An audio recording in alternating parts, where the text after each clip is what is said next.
Welcome back to biology class, my dear students. In previous video we have discussed about the mechanism of inhalation and exhalation. वहाँ पर हमने discuss किया था कि किस तरीके से जो एयर है that enters into lungs and how the air comes out from the lungs. ये प्रोसेस हमने वहाँ पर डिटेल में जानी थी. Today we will discuss about the exchange of gases. What is this exchange of gases कि what happens to the air in our lungs. जब हमारे लंग्स के अंदर एयर चली जाती है तो लंग्स के अंदर एयर के साथ क्या होता है, what is the special process there. So बेटा when the air enters into lungs then in the lungs the exchange of gases occur. What is this exchange of gases कि हम जो एयर अंदर लेते हैं दैट एयर कंटेन्स O2. उसके अंदर क्या है, ऑक्सीजन है. ठीक है. तो जब एल्वियोली के अंदर एयर चली जाती है, देखो हमने यहाँ पर इनहेलेशन और एक्सहेलेशन में सिर्फ इतना ही जाना था कि एयर हमारे लंग्स के अंदर चली गई. तो लंग्स के अंदर जो लास्ट पार्ट होता है that is alveoli. Here you are able to see a structure of alveoli. और एल्वियोली जो होता है that is the part for the exchange of gases in our lungs. हमारे लंग्स के अंदर वो पार्ट है जहाँ पर गैसियस एक्सचेंज होता है. तो एल्वियोली की अगर मैं बात करूँ तो लंग्स के अंदर हमने जाना था कि जब हर एक जो ब्रोंक्यूल्स हैं इस तरीके से डिवाइडेड थे ब्रोंक्यूल्स, और उनकी सरफेस के ऊपर इस तरीके से बहुत सारे एल्वियोली पाए जाते हैं. इस तरीके से एक ही ब्रोंक्यूल के ऊपर बहुत सारे एल्वियोली पाए जाते हैं. तो एल्वियोली जो होती है वो हाईली कर्व्ड सरफेस होती है. और अगर मैं कहूँ कि अगर एक पर्सन की एल्वियोली को अगर ओपन करके स्प्रेड कर दिया जाए तो एक पर्सन की जो एल्वियोली हैं that can cover an area of about 80 metre square. Alveoli देखो लंग्स के अंदर स्ट्रक्चर है और हाईली फोल्डेड स्ट्रक्चर है, इतनी कर्व्ड स्ट्रक्चर है कि इतना ज़्यादा सरफेस एरिया अपने अंदर ऑक्यूपाई किया हुआ है. एक पर्सन की एल्वियोली को अगर स्प्रेड आउट किया जाए बाहर निकाल कर तो 80 मीटर स्क्वेयर तक वो एरिया को कवर कर सकती हैं. तो इसका मतलब जो एल्वियोली होती है that has large surface area for exchange of gases. Large surface area, कोई कमी नहीं है जगह की, खूब सारी जो ऑक्सीजन है वो यहाँ पर एक्सचेंज हो सकती है. ठीक है. तो एल्वियोली के अंदर एक्चुअली होता क्या है, ये किस तरीके से एक्सचेंज होता है, लेट्स टॉक अबाउट दैट.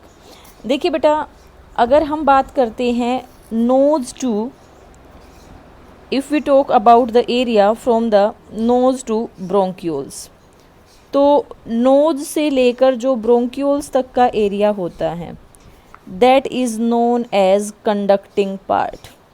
ये हमारा कंडक्टिंग पार्ट कहलाता है रेस्पिरेटरी सिस्टम का, क्योंकि यहाँ पर केवल जो एयर है वो ट्रेवल करके आई है. जो एल्वियोली है यहाँ पर, ये वाला डायग्राम भी एल्वियोली का ही है.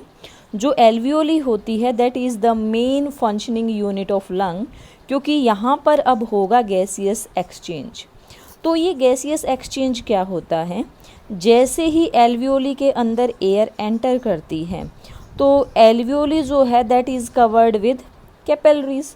एल्वियोली के बाहर पूरे तरीके से जो कैपिलरीज हैं उनका नेटवर्क है, पूरी एल्वियोली को कैपिलरीज ने कवर कर रखा है.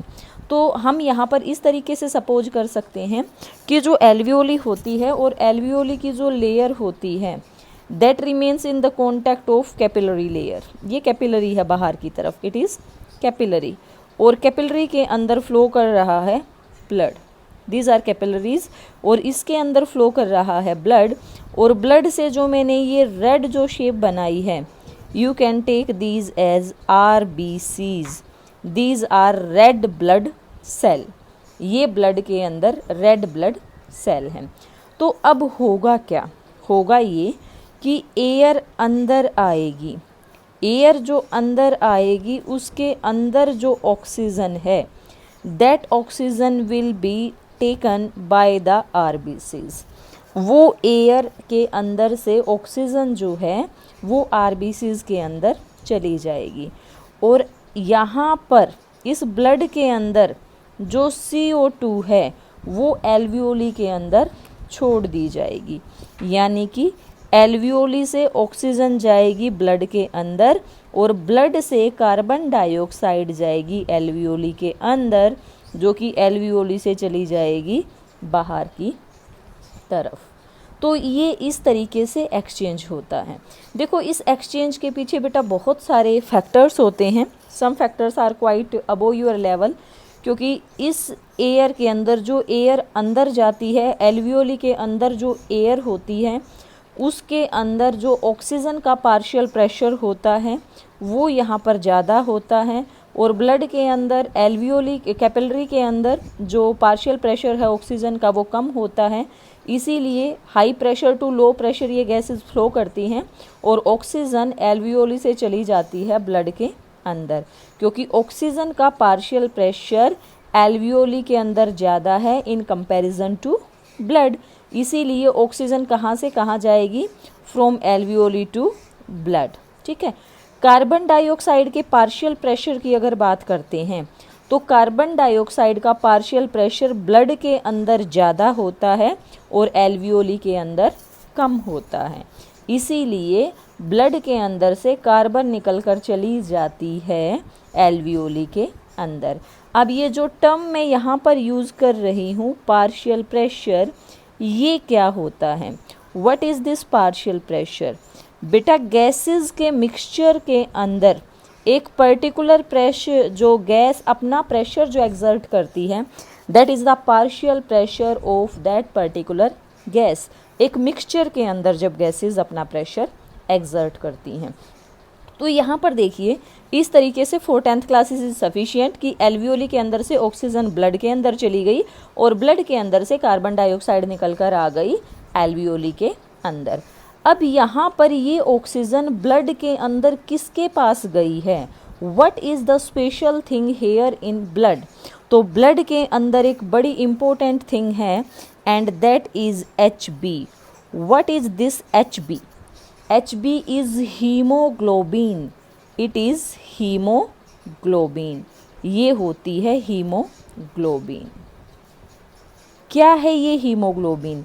हीमोग्लोबिन एक पिगमेंट है, पिगमेंट, रेड कलर्ड पिगमेंट, जिसके कारण जो आरबीसीज होते हैं उनका कलर कैसा होता है, रेड। ये हीमोग्लोबिन केवल कौन से सेल्स के अंदर पाया जाता है, only and only in red blood cells, RBCs of blood. ये हीमोग्लोबिन किससे मिलकर बनता है, it is made up of iron. एक हीमोग्लोबिन 4 आयरन के मॉलिक्यूल से मिलकर यहाँ पर बनता है। 4 आयरन मेक अप हीमोग्लोबिन। तो ये जो हीमोग्लोबिन होता है it is having the binding affinity for oxygen. ये ऑक्सीजन लविंग होता है।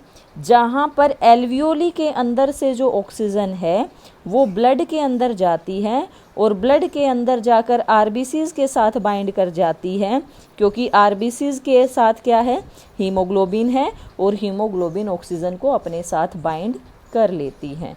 अब जहाँ जहाँ पर ये ब्लड लंग्स के अंदर से जाएगा वहाँ वहाँ पर ऑक्सीजन को डिस्ट्रीब्यूट कर दिया जाएगा, यानी कि ये ब्लड लंग्स के अंदर से अब ऑक्सीजन को लेकर निकलेगा and it will give oxygen to each and every cell of the body.